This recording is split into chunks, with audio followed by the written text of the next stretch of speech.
Bienvenidos un día más al Podcast de la Familia, una iniciativa del Centro Diocesano de Orientación Familiar de Dos Hermanas que cuenta con la colaboración de la Delegación de Familia y Vida de la Archidiócesis de Sevilla. En cada episodio conversamos con personas que desde su vida, su vocación y su trabajo nos inspiran a vivir la familia como lo que verdaderamente es, una escuela de amor, de comunión y de fe, porque en el Podcast de la Familia sabemos que todo empieza en casa.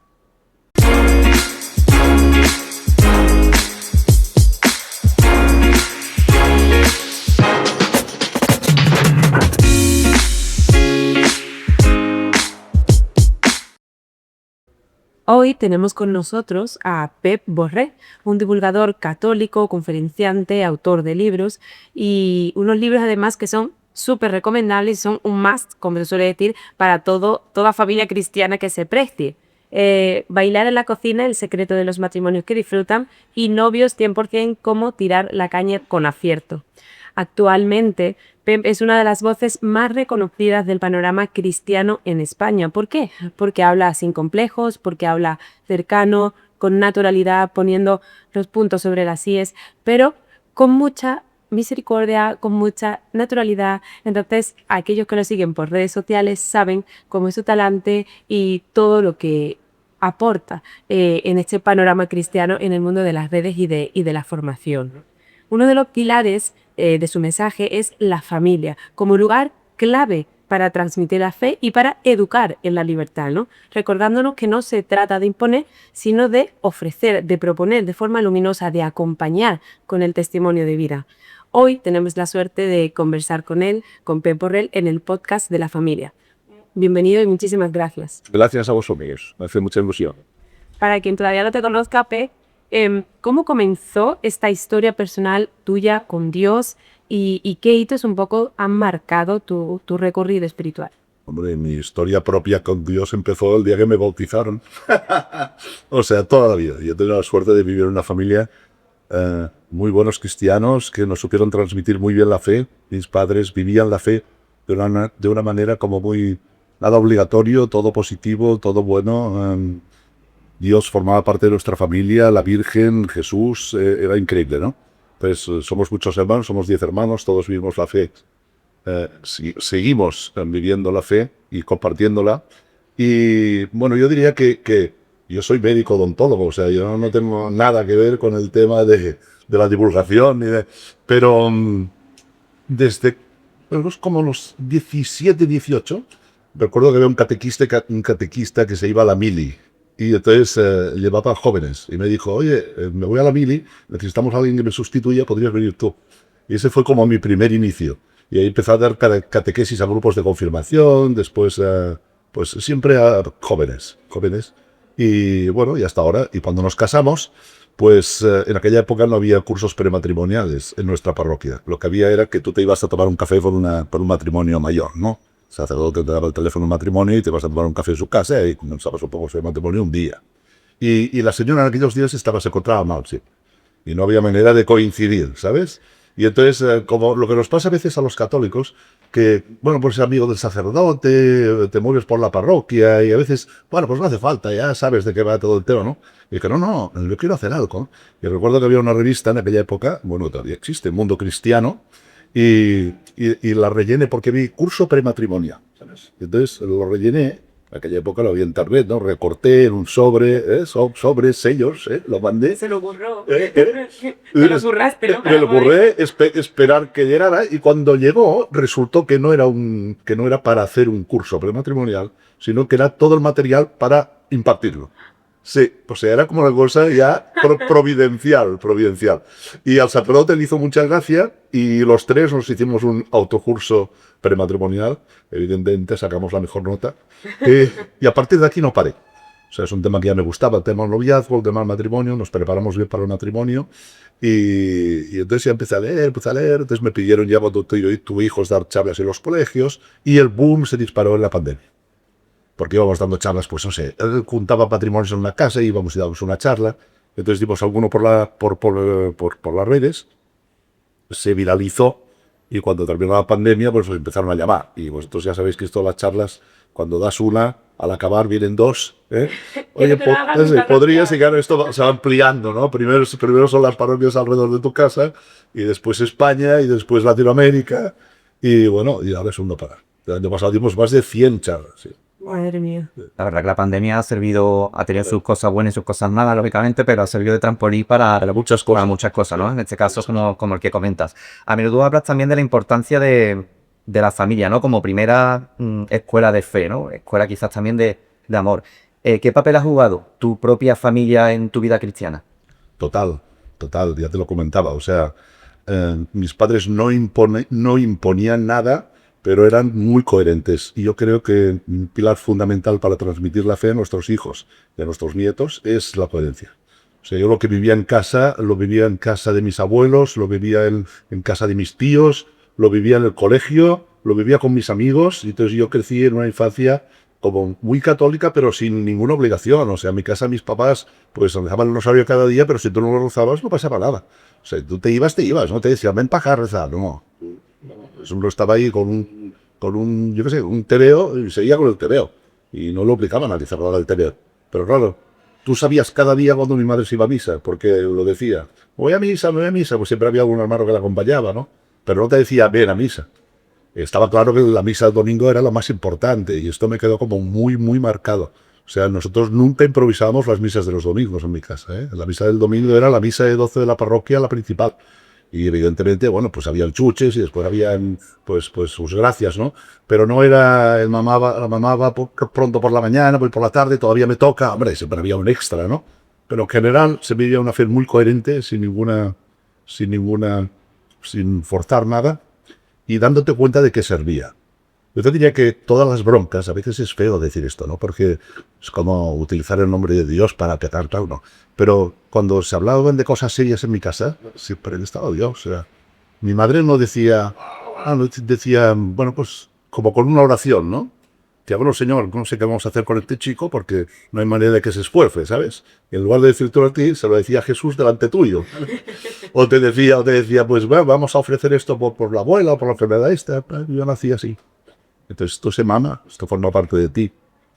¿Cómo lo has llevado a tu propia familia, con tu esposa, con tu... Mira, yo tenía una condición, mi tema preferido son los novios, yo les digo que hay que tener muy pocas condiciones o requerimientos, pero que sean muy importantes. Y yo solo tenía uno.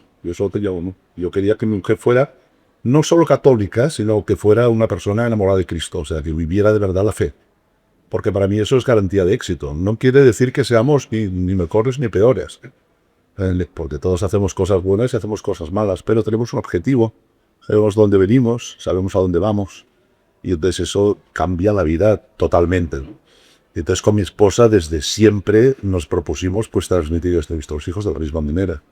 Y tenemos 5 hijos y de momento todos Siguen caminando en la... siguen caminando en la fe y además con mucho entusiasmo, con mucha alegría y de una manera muy directa.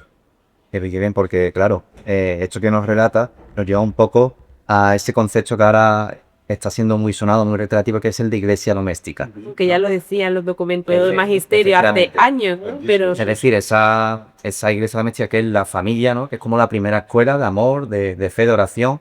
Y yo quería preguntarte cómo ves este panorama extrapolándolo a las familias cristianas en el ámbito general. Porque yo tengo la sensación, no sé si estás de acuerdo conmigo, en que de puertas para adentro, las familias cristianas, pues vamos con todo a muerte, intentamos aplicar teología del hogar, ¿no?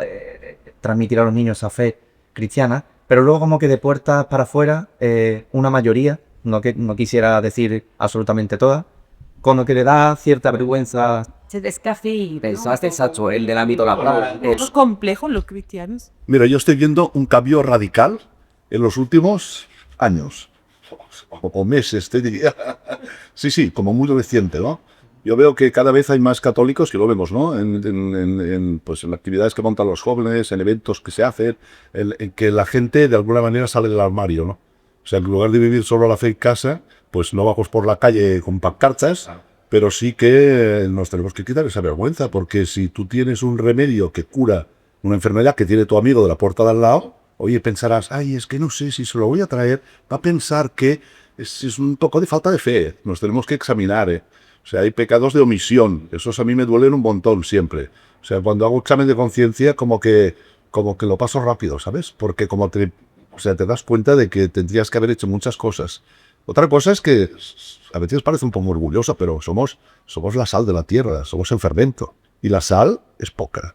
Y será siempre poca. Y esto lo dice el Evangelio. Y siempre seremos perseguidos. Y si vivir tu fe te es muy cómodo y te hace muy feliz en tu casa y te hace muy tranquilito, pero eso no te representa, pues pasar una vergüenza, pasar que alguien te diga algo, pues yo creo que no lo vivimos bien, ¿no? O sea, y tampoco tenemos que pensar que todo el mundo tiene que ser sal. Dios lo ha pensado así. A ver, bueno, en mi vida personal, evidentemente, cuando hago oración, pues le pregunto cosas a Dios, ¿no? Pero no le cuestiono nunca. O sea, Él lo ha planteado así y es así. Ya lo sabremos un día que nos muramos, ¿no? Pero a veces queremos justificar, oye, ¿por qué está el mal? ¿Por qué existe esto? ¿Por qué existe? Es normal que nos lo preguntemos. Pero, pues es así. Él curaba a uno y no curaba a todos los que estaban en la piscina, ¿no? Uno, yo pensaba, y los otros. Curaba y decía, no se lo digas a nadie. No se lo digas a nadie, dígaselo a todos, ¿sabes? Chavencola. Y yo a veces, o sea, el otro día vi que en un podcast hacían una pregunta a todos los que iban, les preguntaban, si ahora tuvieras cara a cara con Dios, ¿qué le preguntarías? Y claro, toda la gente le preguntaba sobre todo sobre lo que es difícil de entender. Mal, las catástrofes, un niño pequeño que tiene un enfermedad. Pero yo, lo que te digo, yo no le cuestiono, pero le preguntaría, ¿por qué no te hiciste más presente? Esto es un tema que me intriga un montón, ¿no? Porque tú lees el Evangelio y siempre es discreto, se lo dice a uno, no se lo digas a nadie, vamos aparte, ¿sabes? Y dices, bueno, pero no, ¿sabes? O sea, que lo sepan. De hecho, ahora bueno, estas charlas, estos libros, en todo, pues siempre metes a Dios en el medio, ¿no? Obviamente de el matrimonio, de los noviazgos, de la familia. Hablemos, pues eso, de tu libro Novios 100%. Ahí pues claramente es un libro para novios cristianos, pero yo creo que sirve también para cualquier noviazgo, ¿no? Porque es como muy sano todo lo que ahí cuentas. Si tuvieras que resumirlo en una sola idea, Pep, ¿qué es lo más importante, lo que debería tener claro alguien que empieza a salir con otra persona? Que una cosa es el sentimiento y la otra es la voluntad del amor. Yo creo que ese es el kit de la cuestión en cualquier tema de afectividad. Si hiciéramos un congreso y vinieran los gurús del mundo mundial, cristianos y no, y habláramos sobre afectividad, yo creo que el resumen sería ese. Y la confusión es esta, porque siento, dejo de sentir, si es que ya no siento. ¿Cómo voy a sentir si ya no siento? Y tú no te puedes poner delante de tu mujer o de tu novia y empezar, que sienta, que me resulta atractiva, no puedas. Porque esto o te pasa o no te pasa, es un sentimiento, es una emoción. Entonces, claro, yo lo entiendo, que cuando no hay una visión sobrenatural, o cuando no le das dos vueltas de tuerca, o cuando no oyes otras maneras de pensar, y estás solo cegado por lo que oyes, pues lo que nos dice la sociedad, pues es evidente, oye, es que ya no siento. Entonces hay que distinguir que una cosa es el sentimiento y la otra es la voluntad de amar. Pero el quita la cuestión, y a lo mejor ya saldrá en la charla y me pongo temas. Es que a mí me das una pregunta y hablo una hora. El tema es que cuando tú te trabajas el amor, el sentimiento vuelve. Que a veces nos critican a los católicos, ¿no? En el sentido de que, bueno, claro, es que vosotros tenéis que aguantar porque tenéis que aguantar. ¿Sabes qué te voy a decir? Y no. O sea, mi objetivo en los libros y mis charlas es que tenemos que disfrutar. Que es que esto está pensado por Dios para que disfrutemos. Entonces, cuando tú te trabajas el amor, que es lo que puedes hacer porque depende de ti y de tu voluntad, el sentimiento vuelve más potente y tal. Es importante, ¿verdad? Porque nosotros machacamos mucho el tema de trabajar, entrenar el amor, ¿no? Pero hay que formarse en el amor y prueba de ello, bueno, pues hay mucha divulgación, están tanto tus libros como el de otros autores, hay muchas fuentes de información. Y de hecho, Juan Pablo II, ¿no? Lo que decías de la voluntad, decía, el amor es la voluntad de buscar el bien del otro o forma permanente, ¿no? Y se ha olvidado, efectivamente, se ha olvidado. Quizás también es porque ahora los jóvenes, y no tan jóvenes, porque ya parece que los jóvenes son anchados a los 40, ¿no? O sea, han perdido esa capacidad de compromiso, esa capacidad de entrega por la inmediatez, de tener... Pero a mí la pregunta típica que me hacen siempre es esta. Es verdad que los jóvenes no quieren comprometerse, ¿no? Es como lo que se oye ahora, ¿no? Es que los jóvenes no quieren comprometerse. Yo conozco un montón de jóvenes, todos los que vienen a mi charla, que quieren comprometerse. Un montón. Y además, que quieren hacer las cosas muy bien. Pero tienen varios problemas. Y yo creo que el problema principal es que es un poco culpa de los que estamos casados. Porque transmitimos un mensaje entre lo que no hacemos, o sea, lo poco ejemplares que somos los matrimonios, porque nos quejamos, porque no sé cuántos, los pocos mensajes positivos que llevan. Las estadísticas siempre son fatales y además son muy exageradas, porque tampoco son tan ciertas, sí, hablaremos, pero tampoco son tan ciertas. Pero si ahora le preguntas a cualquiera cuántos españoles se separan, y te dirán el 60%, que es que ya es una idea que ha entrado ahí en la cabeza, y no es cierto. Pero, entonces, vamos, malas ideas sobre el matrimonio. Y entonces están como asustados y quieren encontrar a alguien tan perfecto que no existe. Yo creo que ese es el problema de la juventud actual. Fíjate que la juventud actual, pues con nuestros jóvenes cristianos y católicos que quieren hacer las cosas bien, están muy poco ennoviados. Muy poco. Al menos comparado con la de mi época. En mi época todo el mundo estaba ennoviado. Estaba ennoviado y te ennoviabas y no, y conocías y dejabas de conocer. A mí es verdad que el sexo ha influido mucho ahí, pero los que incluso quieren hacerlo bien, que no quieren tener sexo antes de casarse, pues estos les cuesta mucho, porque les cuesta decidirse no porque no quieran, sino porque quieren encontrar un príncipe que no existe. Alguien perfecto. Comentabas el tema del sexo, un poco la sexualidad, ¿no? Claro, hay muchos novios cristianos que se encuentran con esta tensión, ¿no? El de la sexualidad, debido, pues bueno, la sociedad hipersexualizada que tenemos, lógicamente está la presión social, están los deseos. Entonces, bueno, ¿crees, Pep, que se puede vivir, y vamos a centrarnos en noviazgos cristianos, lógicamente, ¿crees que se puede vivir la castidad a día de hoy? Y si es positiva tu respuesta, ¿cómo? Unos consejos, unas píldoras para estos novios jóvenes cristianos que... Porque además ahora también lo que les pasa mucho, que nosotros hemos acompañado a novios, claro, ahora se casan mucho más tarde. Bueno, o sea, cuando yo me casé con 24 años, a mí me decían, ¿estás loca? Claro, o sea, nosotros nos casamos relativamente poco, pero es verdad que Y a decían, veces te dijeron, estás loca. estás loca, estás loca, ¿cómo te vas a ir cómo te vas a casar sin haber vivido con él? ¿No? Y fue antes de ayer, ¿no? Pero aún así, ahora lo normal es que se casa uno con 20 largos, 30. Entonces, claro, ¿cómo serán más largas, por tanto, entonces... Es mucho más difícil para ellos, porque además muchos se tienen que ir a vivir fuera. Bueno, ¿qué hacemos? Compartimos piso para ahorrar gastos. O sea, como que al final entra mucho más en juego, que aunque quieran vivirlo bien. Mira, es que hay tantas cosas a favor de vivir bien. A mí, a ver, me gusta decir que en afectividad el orden de los factores sí que altera el producto y mucho, y mucho. Vale, y también me gusta decir, o sea, vive como quieras, haz lo que quieras, pero hazlo porque quieres, no porque lo dice todo el mundo, sino tú oye opciones. El otro día estuve en un colegio y chicas de primer bachillerato. Entonces la profesora después me comentó, mira, solo por lo que me ha comentado una chica, y ha valido la pena, pues el viaje, el desplazamiento, las charlas, todo. Me dijo, y yo no sabía que se podía vivir un noviazgo sin tener relaciones sexuales. Claro, porque damos por sentado cosas que hemos recibido los que tenemos una edad por formación en el colegio, en nuestro entorno y tal. Pero ahora la gente, el mensaje es sexo a tope, disfruta al máximo, con seguridad, explico, no te quedes embarazada y al hombre no embaraces a nadie.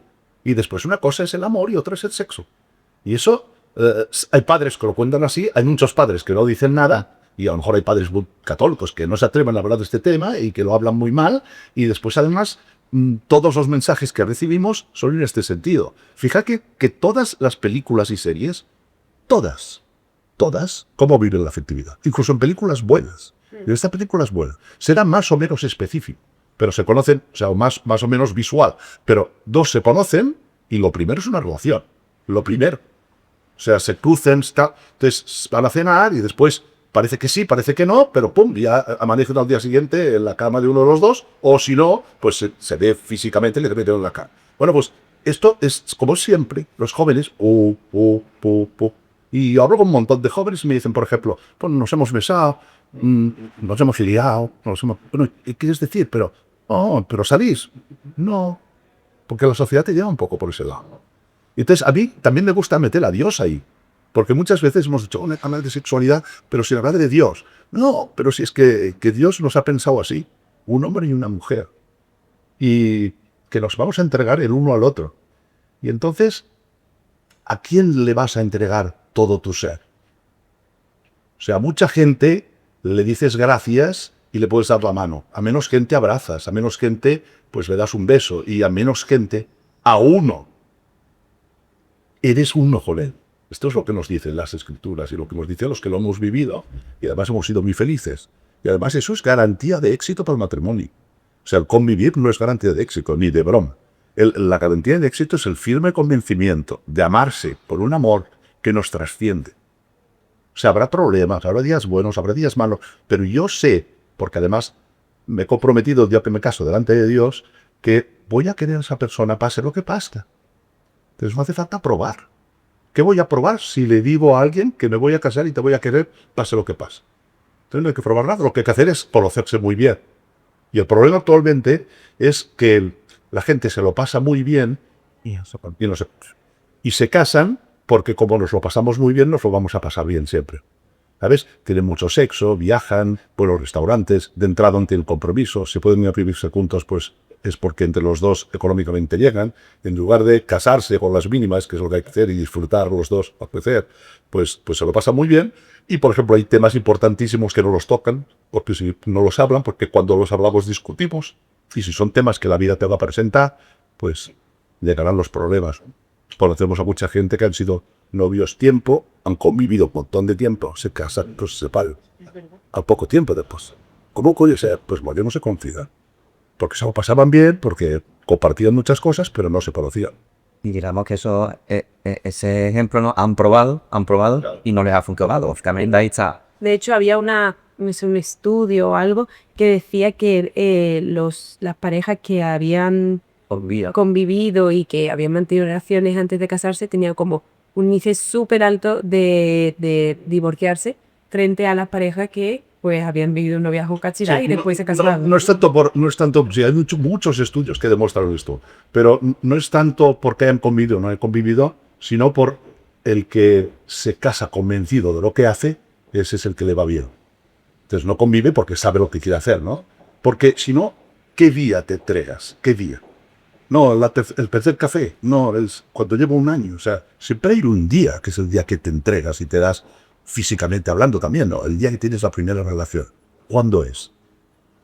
Pues para los cristianos es el día que le conoces, que has discernido bien delante de Dios, que has hablado mucho con el otro, que te has asesorado bien, que has hablado con un sacerdote, que has hablado con un matrimonio mayor, que te has planteado todas las dudas, que has soñado para bien y para mal. Esto es muy importante en los noviazgos. A mí cuando en noviazgo me dicen, es que no tenemos tema. Mal. Son los novios tienen que tener tema siempre y un matrimonio. Pero los novios sobre todo. Oye, ¿y si nos pasa? ¿Y si nos pasa? Y te vas a ver una peli y tienes que aplicar lo que has visto en la peli en tu posible futuro.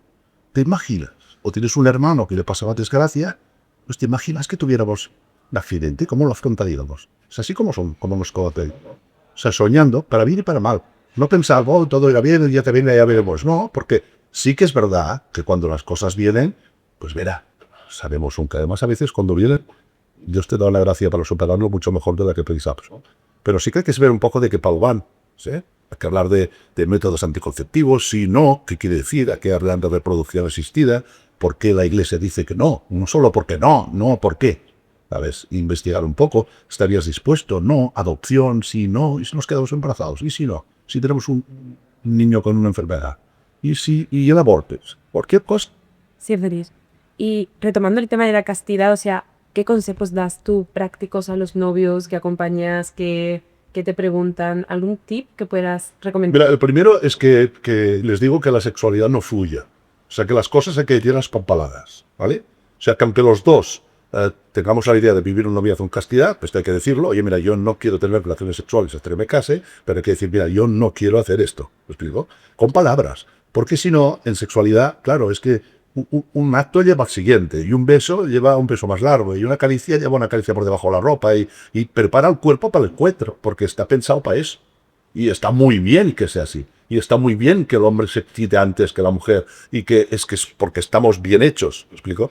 Pero hay que saberlo, y entonces nos tenemos que ayudar. Hay un tema muy conflictivo, que las chicas siempre se enfadan cuando lo digo, ¿eh? No sé si decir. Pero no, que las chicas en este tema les es un poco más fácil controlar.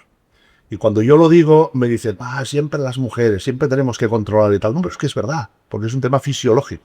O sea, el hombre se pone como una moto en un segundo. Y la mujer, pues le cuesta mucho más. Entonces es más fácil muchas veces que frene la mujer, aunque entiendo que en un noviazgo la mujer siempre dirá, oye, está bien porque se lo tengo que frenar yo. pero también es fisiológicamente normal. Respuesta al deseo sexual en el varón y en la mujer es efectivamente Es muy distinta. Y entonces es bueno decirlo, es bueno decir, mira, me enfadaré, pero párame, por ejemplo. Hay que evitar situaciones, lo que ha pasado toda la vida. O sea, si te quedas viendo Netflix solo en casa, debajo de la manta, pues macho, ya puede ser el tío más santo del mundo, que es fácil que la cosa se caliente, ¿no? Y no ponerse como en riesgo, ¿no? No ponerse en riesgo. Y después también es muy distinto si te novias de muy joven o si te novias de mayor, ¿no? O sea, claro, lo ideal es encontrar una novia cuando tienes, no sé, 24, ser un par de años novio y casarte con 25, 26. Eso es lo que quiere todo el mundo, ¿no? Pero los trenes pasan cuando pasa. Y si te enamoras, te enamoras. Y otra cosa importante, me voy un poco del tema, pero forma parte de esto también, y es que, por ejemplo, los padres, cuando queremos hablar de sexualidad de nuestros hijos, nos obsesionamos con la típica conversación de sexualidad, ¿vale? O sea, venga, hoy toca hablar de esto. Además, durante muchos años se nos ha dicho, el padre se lo cuenta a los niños y la madre se lo cuenta a los niños. Y yo pienso que no. Yo pienso que los dos tienen que contarlo al niño o a la niña, los dos. Y después, no separarlo de la afectividad. Porque siempre es la conversación en plan tuberías, ¿no? O sea, si el pene, la vulva, tal, el chaval. Cuando lo haces bien hecho, que es cuando el chaval al principio, que ahora tiene que ser muy pronto, porque claro, los chavales enseguida se enteran de todo, pues les choca, ¿no? A mí me encantaba hacerlo con mis hijos. Mi mujer se escondía detrás, nosotros hacíamos método tradicional, ¿sabes? El hombre con los hombres y la mujer con las mujeres. Y entonces mi mujer se escondía por ahí lo que decía, qué bestia es que eres muy bestia, ¿sabes? Pero me gustaba, me gustaba. Y entonces hay que hacer una coletilla y decirles, mira, yo te he explicado esto y esto te choca, pero cualquier duda que tengas, o sea, hay que establecer confianza, ¿no? Pero es muy distinto esto que hablar de afectividad. No hablamos de afectividad, no hablamos nada con nuestros hijos de afectividad. Y cuando hablamos mal. Porque, por ejemplo, les decimos, no te enamores. No te enamores. Tú no le puedes decir a un chaval de 15 años, no te enamores. No te eches novia hasta que No te acabe. Claro. Entonces es una cosa que te viene, o sea, el enamoramiento, yo no me voy a enamorar, no, estás enamorado, bueno, tú loco, me explico. Entonces, al contrario, tienes que decir, te vas a enamorar. Y entonces te dirá, un chaval pequeño no quiere enamorarse. No, que no. Sí, te vas a enamorar. Pero entonces lo que tienes que hacer es, tranquilo, pasas por la cabeza, valoras, te voy a enseñar, introducir afectividad y sexualidad. Me gusta lo de cómo los padres abordaban este tema de sexualidad y afectividad. Nosotros, verdad, que nuestros hijos son muy pequeños, pero bueno, se trabaja desde casa, claro, de cuando estábamos embarazadas. ¿Cuántos nietitos son? 4, 2 y 8 meses. Entonces, cuando estaba embarazada del tercero, recuerdo que el mayor decía, ¿y cómo ha llegado tu barriga? ¿No? O sea, ¿cómo ha llegado el niño a tu barriga? Entonces, bueno, papá me dio un abrazo súper fuerte porque nos queremos un montón, ¿no? O sea, como que cada etapa sobre su lenguaje, ¿no? Pero me gustaba que Rafa Lafuente, cuando estuvo aquí en el podcast, también nos comentaba ahí cómo con su hijo, uno de sus hijos, pues él se lo iba contando, ¿no? Y cómo decía, esa fue muy bonito, pero recuerdo sus palabras, te decía, yo iba metiendo efectivamente la parte más biológica y física con la parte del amor a su madre, ¿no? A su esposa. Como esas caritas eran distintas hacia su madre porque tenía ese amor. Entonces me parece fundamental que los padres cristianos, sobre todo, pero en general, se hable de este tema y se hable fue abiertamente con los niños, de acorde a cada edad, ¿no? Pero porque si no es eso, si no el profesor del amor o el profesor de la sexualidad va a ser el porno, va a ser los amigos, va a ser, ¿no? Entonces las películas. Entonces es necesario, fue necesario. Y libros también como el tuyo, pues quizás van abriendo esa conversación, ¿no? Quizás el libro de los novios no solamente son para novios, es para los padres de los niños, que son algo Yo siempre digo que es lo que te gustaría decirle a tu hijo y no te atreves, ¿sabes? O no te hagas caso, si lo dice el padre. Sí. Cuando ya está en la edad esta de 16, todo 15. Te habías comentado antes, disoluidad sería eso, ¿no? Echarte novia o novio 24 o 25 en un par de añitos, ¿no? Es decir, de joven y ya en un par de añitos casarte. Pero claro, esto nos lleva a otro sector, los solteros, ¿no? Son personas que a lo mejor esperan y llega un momento que se desesperan, ¿no? Entonces, bueno, ¿qué les dirías a ellos? ¿Qué mensaje les lanzaría para que eso no pierdan la esperanza de que tarde o temprano pues van a encontrar a... Y que lo vivan no como un estado transitorio de su vida, sino verdaderamente como un momento en el que pueden aportar mucho. ¿Por qué matizo? Puede llevar a situaciones en las que, imaginemos que esa persona soltera encima tiene una herida emocional del pasado y le empuja a echarse a los brazos del primero que pasa, de cualquiera. Y eso suele fracasar. A mí mi idea siempre es no preocuparse, pero siempre ocuparse. O sea, no decir, no, que a veces dicen, no, yo es que no quiero novio, no, que no, esto no lo puedo decir nunca. O sea, siempre estar siempre dispuesto, ¿no? Vivirlo con mucha alegría, con mucha tranquilidad, y hay mil cosas, pero por ejemplo, lo que hay que hacer es moverse un montón. O sea, a mí me pone muy nervioso, y ahora estamos en un podcast católico y cristiano, aquel que lo da toda la providencia de Dios, ¿sabes? No, Dios dirá, Dios hará. Sí, Dios hará, pero Dios nos ha creado libres. Si tú te quedas en casa, no va a llamar a la puerta. O sea, el arcángel vino a casa de la Virgen, pero dudo, o sea, puede ser que veía, pero dudo que llame a tu casa y te diga, mira, ¿no? Y además es muy bonito que sea así, porque fíjate que es la única elección así potente, no, la más importante para los que tenemos vocación al matrimonio, que somos la inmensa mayoría de la población, es la decisión sin ninguna duda más importante de nuestra vida, sin ninguna duda. Y sin embargo no le damos la importancia que tiene. O sea, le damos mucha más importancia. ¿Cuántas chicas me dicen ahora, tengo pues mucha relación con las redes sociales, cómo me arrepiento de no haberme trabajado en una relación en la época universitaria o posuniversitaria reciente, que creo que hubiera podido funcionar? Pero con mi obsesión de formarme, de viajar, de conocer y de esperar a lo mejor a un príncipe que no existe, pues las dejé de lado, ¿no? Pero la época de noviarse es la época universitaria. No, universitaria que va a la universidad, o de formación, entre terminar el colegio y primeros años de trabajo. Esta es la época además más fácil, donde contactas con más gente. Entonces hay que tomar cafés con mucha gente. Es que tomar un café con alguien no es casarse. Es que hay esta obsesión, y las chicas igual. Una chica le puede decir a un chico, oye, vamos a tomar un café. ¿Qué pasa? O sea, estamos ya... Es que, claro, ni una cosa exagerada ni la otra, pero parece que una chica no le puede decir a uno, vamos a tomar algo. Vamos a tomar algo. Y hablas con él y ves. Y después también no darle tanta importancia al físico, por ejemplo. Estamos obsesionados con el físico, y es normal, porque te entra por los ojos. Pero cuánta gente se ha enamorado de una manera más razonada y le ha acabado pareciendo guapísimo el marido o la mujer cuando de entrada no le gustaba, ¿no? O sea, son cosas que bueno, pues que te tienen que pasar y que las tienes que vivir, pero que merece la pena tenerlas presente. También rezar. Yo siempre les digo que hay que rezar por el novio o novia que no tiene ti, porque existe. Es muy bonito pensar esto. O sea, mira, ¿dónde debe estar mi novio? O sea, a lo mejor está, no sé, en Shanghái, ¿sabes? Pero ha nacido ya, pues tienes de edad de noviarte y tienes 20 y pico, ya ha nacido seguro. No, pues eso, darle vueltas y conocer a uno. Y te imaginas que este y el otro.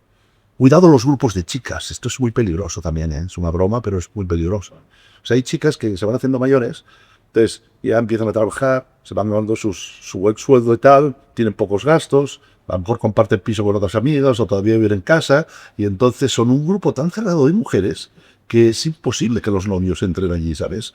Porque además las amigas son como que frenan, porque se lo pasan también las 3 o 4 juntas, y los varones siempre piensan que se les aumenta el mercado por debajo, que es un tema cultural, pero que es verdad, que además los hombres no se embarazan, y las mujeres sí.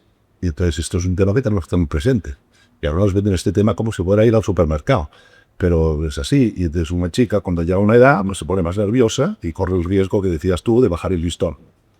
Entonces, pocas cosas, o muy importantes, moverse por sitios donde haya personas de las que te gustan a ti. Pero primero hay que pensar qué tipo de hombre, qué tipo de mujer, pues yo sé. A mí me gusta mucho la persona que le gusta, pues no sé, el reggaetón. Pues si le gusta el reggaetón, no te vayas al Liceo de Barcelona a buscarla, ¿me explico? Puede ser, pero siempre cuando hablas de estas cosas, te escribe uno y a mí me pasó... Hay gente ecléctica. Sí, a mí me pasó que yo conocí a una tal, pero en general lo normal es que si te gusta el reggaetón, los encuentres, pues no sé, en un sitio de baile de reggaetón, no sé. Y vamos a pasar ahora al matrimonio, ¿no? Que mucha gente piensa que es como la meta y realmente es el punto de partida, ¿no? Bailar en la cocina, el secreto de los matrimonios que disfrutan, que es el título de tu libro. Has hablado ya de que Dios ha pensado el matrimonio, cualquier vocación, ¿no? Pero el matrimonio para que disfrutemos, para que seamos felices. ¿Qué simboliza esta imagen para ti de bailar en la cocina? Esta ya la tendría que tener muy preparada, porque es la pregunta siempre del millón. Es original nuestra pregunta. No, pero claro, es la buena, pero... mira, yo siempre digo que las cocinas de las casas es donde se cuecen las habas y se cuece todo, ¿no?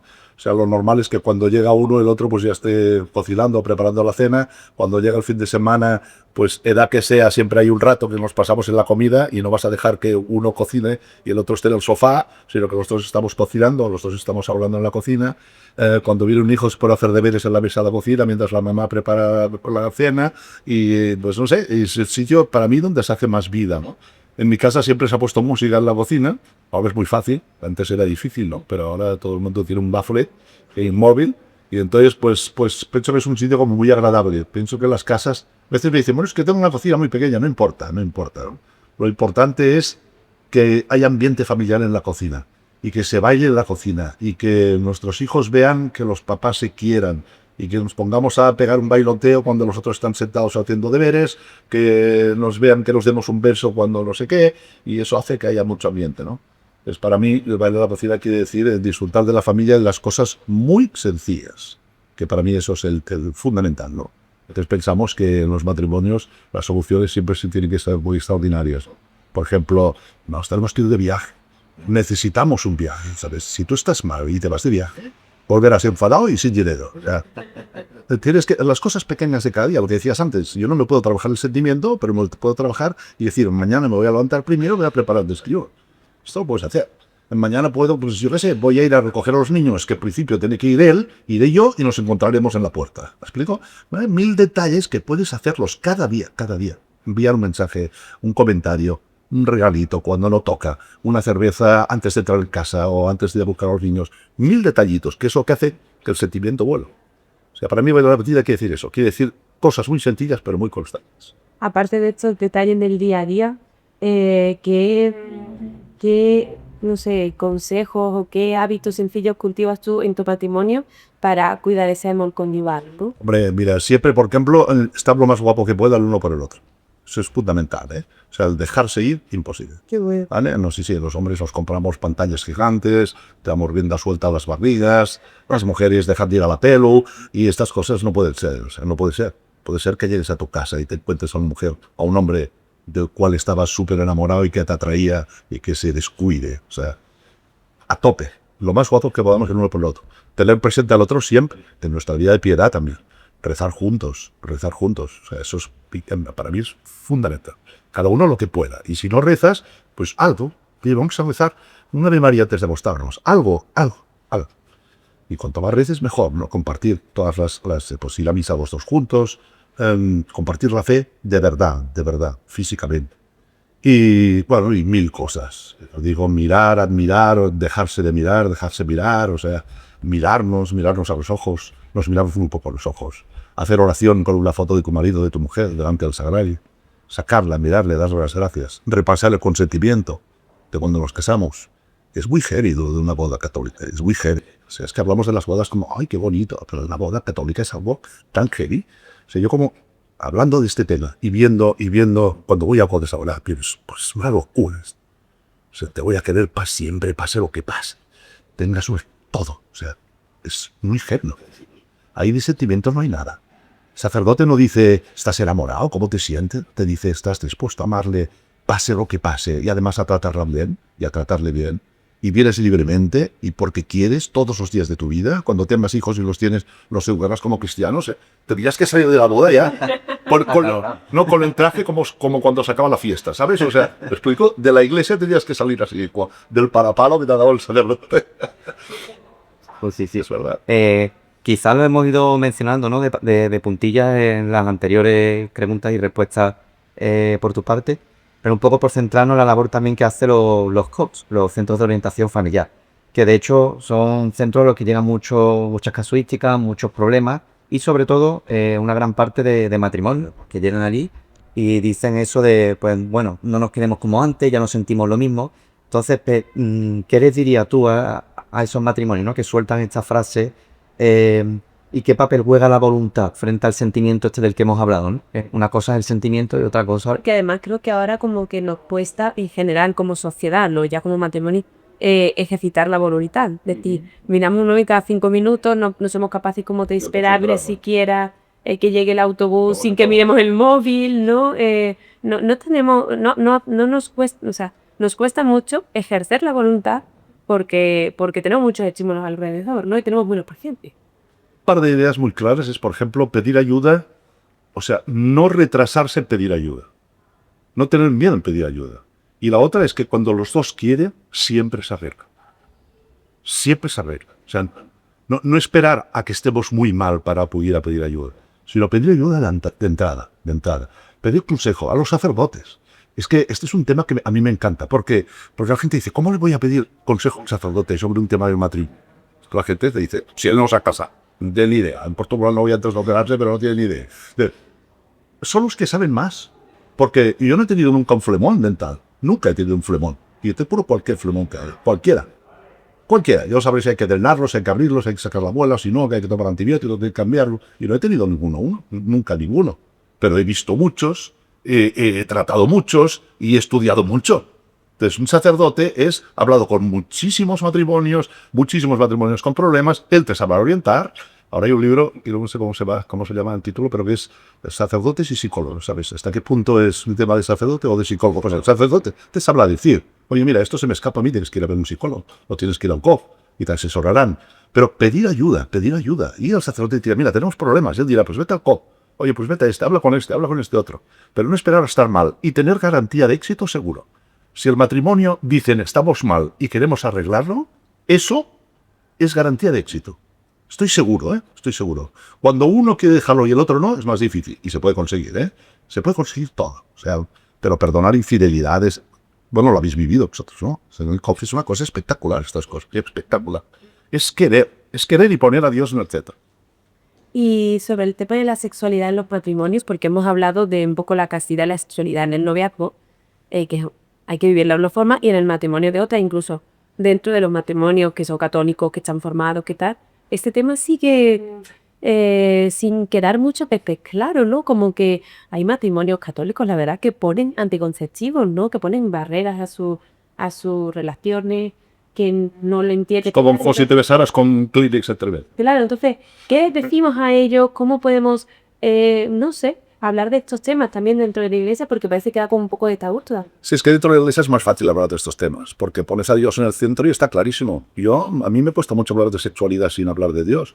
A mí cuando la gente joven me dice, oye, dame consejos para hablar de mis amigos, para que sean castos y tal, pues los hay humanos, claro que los hay, porque es un tema de ley natural. Pero cuando pones a Dios en el centro, es totalmente, porque es que el amor de Cristo por su iglesia es el amor de un esposo por su esposa. Y ese es un amor libre, total, fiel y fecundo. Y un amor libre, total, fiel y fecundo, que la relación sexual libre, total, fiel y fecunda, solo puede darse en un matrimonio. Solo. Porque en un noviazgo, lo único que será libre. Porque si no es libre es una violación. Pero el resto no puede ser. O sea, no se puede dar porque no quieres quedarte embarazada. Otro tema es que los métodos naturales de control de la natalidad, que son totalmente lícitos y que además son establecidos por Dios, son muy fiables. Muy fiables. ¿Que fastidian? Bueno, pues a veces fastidian. No vamos a decir que no. Pero es que a mí las cosas que fastidian me han ido muy bien en la vida, ¿me explico? Yo cuando he querido estudiar algo, tengo que estudiar. Cuando he querido tocar la guitarra, pues todavía no sé. Y ahora un objetivo se tenía 15 años, no sé tocar. Cualquier cosa que merezca la pena necesita un esfuerzo. ¿Pero necesita esfuerzo? Sí, pero otra ventaja que tenemos los cristianos es que las cosas que nos cuestan las podemos ofrecer. Entonces tú ofreces el sacrificio por el bien de tu matrimonio, por ejemplo. Porque a lo mejor también tienes que tener unos periodos de continencia por un tema de una enfermedad, por un tema de de mil situaciones de la vida. Y esto se entrena. La sexualidad es un regalazo. O sea, es una cosa sagrada. Dios pensó en nosotros como un hombre y una mujer, que cuando nos amamos somos imagen de Dios. Dios pensó cuando creó al hombre y dijo a nuestra imagen y semejanza, no dijo a la mía. Hombre, o sea, Dios uno y trino, el amor de las tres personas, de un solo Dios verdadero, se representa como nada en un matrimonio y se consuma en la cruz. Es que el amor de Cristo por la iglesia también es el amor de un matrimonio. Es que se bendice el altar, se bendice una cama con dos manos como se bendice un altar. Es algo increíble. Hay que poner a Dios ahí para contarlo. En plan bien. ¿Qué hay si no pensado para uno? Yo me reservo mi ser porque yo con otra persona voy a ser una sola carne. Y pocas cosas quedan tan claras en la Biblia. En la Biblia entera, primer capítulo del Génesis, Mateo y carta a los Efesios. O sea, en cualquiera de los tres trozos de Andes, para que nos entendamos, el hombre, con las mismas palabras, el hombre dejará a su padre y a su madre, se unirán con su mujer, serán una sola carne, imagen de Dios, templos del Espíritu Santo. Pasada. Cuando lo ves así, citas. Y eso no quiere decir que que no disfrutes como cosato, disfrutas más. Son más cosas. La continencia, aunque fastidie, ayuda. El tema del ciclo menstrual de la mujer no es un tema de la mujer, es un tema del matrimonio. Eso también hay que decir. O sea, el hombre tiene que saber dónde estamos, cómo vamos. Hay que planear los encuentros. La tranquilidad es de la pareja, es del matrimonio, no de ella, ¿no? No, y saber que uno está, pues también hay gente que le afecta más, hay mujeres que les afecta más y mujeres que les afecta menos el ciclo, pero hay gente que le afecta mucho. O sea, hay que entender que estamos en esta fase y que estamos de más mal humor porque estamos en esta fase, que estamos más receptivos porque estamos en esta otra, y compartirlo, como te encuentras, ser más cariñoso, los días te toca ser más cariñoso. Y además también como que esa continencia va preparando el encuentro, ¿no? O sea, creo que hay un mito de la espontaneidad en la sexualidad como si fuera la panacea y realmente cuando preparas el encuentro estás como realmente haciendo el amor desde el desayuno, ¿no? O sea, como La que mejor relación sexual, que será a las 12 de la noche, empieza a las 8 de la mañana, sin ninguna duda, sin ninguna duda. Y ahora que se nos olvida, o sea, y me parece necesario también que lo reconozcamos como matrimonio, sí, cristianos. Por supuesto. Yo creo que a todo le podemos sacar un punto positivo siempre, y el partido está ganado. O sea, es que desde Cristo resucitó, todos los días tienen que ser fiesta. Pasa que a veces nos cuesta y entramos en el mundo, nos agobiamos y pensamos que estamos, no sé, en la prórroga y en los penaltis y vamos 4 penaltis a 0, ¿sabes? Y es que está ganado, estamos convencidos de eso. Entonces, pues tranquilidad, mucha paz, disfrutar. Y sobre todo, pasarlo bien, tener ganas de llegar a tu casa. Tener ganas de hablar con tu mujer, tener ganas de escaparte un fin de semana, de estar los dos solos, pues, no hace falta tampoco esta obsesión de que, por ejemplo, la gente dice, te vas a un restaurante, ves matrimonios y no hablan nada. Bueno, a lo mejor están solos todo el día en su casa hablando. ¿Me explico? Los novios sí que tienen que hablar. Pero el resto, pues nada, pues paseas. Yo soy muy cotilla, me gusta mucho fijarme, mucho. Me gusta mucho fijarme en la gente, preguntar, mis hijos se ríen, porque a veces estamos en un restaurante y estoy más metido en la conversación de la mesa vecina y en la mía, ¿no? Pero yo me fijo en la inmensa mayoría de la gente que ves paseando el viernes o cogiendo un ave para irse fin de semana por ahí. Son parejas. Yo no sé qué situación está, pero son hombres y mujeres que no son hombres de negocios, que lo veo. ¿Me explico? Y tú vas a un hotel y la mayoría del desayuno ahora pues son parejas. Entonces, y le preguntas y le dices, oye, ¿qué tal? Y te dirán, yo quiero que esto que estoy viviendo dure para siempre. La cosa que llevamos impresa en el corazón. Y ya por concluir, después de este recorrido tan maravilloso, ¿no? que hemos hecho primero de la familia, luego nos hemos centrado en los novios, finalmente en el matrimonio, ya como mensaje, ¿no? Esperanzador y positivo. ¿Crees que hoy es posible vivir un noviazgo sano y un matrimonio feliz, pero para siempre, ¿no? ¿O es una heroicidad reservada a unos pocos? No, totalmente. O sea, totalmente. O sea, no es que se pueda vivir, es que hay que vivirlo, es que merece la pena. El problema es que no lo decimos. Y con los que tenemos la suerte de vivirlo, no lo transmitimos a los demás. Transmitimos como la idea que has dicho tú antes, de que dices que cuando te casabas joven te dijeron, ¿qué haces, loca? Casi que te dan el pésame, cuando no se quiere casar, ¿no? Sí. Digo que hay que casarse lo más joven que se pueda sin hacer tonterías, a mí me gusta decir. Y después mucha paz y muchas cosas sencillas cada día. Tener presencia de Dios, disfrutar de las cosas sencillas de cada día y no agobiarse nada, Hay que ser felices aunque tengas muchos dolores de cabeza. Pero una persona cuando descubre a Cristo y cuando sabemos de dónde venimos y a dónde vamos, no podemos no estar felices. Porque estar feliz quiere decir amar y ser amado. Y aunque tengas muchos problemas, aunque estés solo, aunque no te quiera nadie, Dios te quiere. Tú le puedes querer y Él te quiere inmensamente. Y eso te tiene que hacer feliz. Y por eso la gente que es creyente o un eremita en una cueva de Palestina puede ser inmensamente feliz. Porque ¿qué es la felicidad? Amar y ser amado. Siempre con amor. Que nos quedamos con ese mensaje tan bonito. Entonces, muchísimas gracias por estar con nosotros en el podcast de la familia. ¿Dónde podemos encontrarte para aquellos que quieran seguirte, conocerte, que vayas a darle una charla a su pole? Yo estoy en Instagram siempre. En Instagram Pep Borrell, Pep Borrell, ya lo verá. Y no doy abasto en el chat. Es que yo de martes a viernes soy dentista. Fines de semana damos charlas. Y claro, y siempre vamos los dos. Supongo que ahora vendrá mi mujer porque se ha quedado... Pero siempre vamos los dos juntos, y siempre. Y entonces, claro, decidimos que que haríamos como 2 fines de semana al mes, porque si no, no estamos con la familia, ¿no? Y una vez al trimestre nos vamos a América. O sea que esto es un no parar. Pero siempre hay un feedback positivo increíble, increíble. La gente tiene ganas de oír claramente las cosas. No nos dé vergüenza hablar de Dios. No nos dé vergüenza hablar de Dios, porque es la respuesta a todo. Es la respuesta a todo. Bueno, quedamos con ese mensaje. Muchas gracias. Gracias de verdad por acompañarnos. Y a todos los que nos escucháis, una vez más, y estáis al otro lado de este podcast de la familia, pues bueno, no olvidéis compartir los contenidos con todas las personas a las que conocéis, que seguro que les puede resultar de interés. Y por supuesto, no dejéis de seguirnos en redes sociales, tanto la Pastoral Diocesana y la propia Archidiócesis de Sevilla, por supuesto, el Centro de Orientación Familiar de Dos Hermanas. Os esperamos en el próximo episodio con nuevas voces, nuevos testimonios que seguramente nos van a servir pues para seguir construyendo, ¿no? Familias fuertes, alegres y por supuesto llenas de fe. Hasta pronto.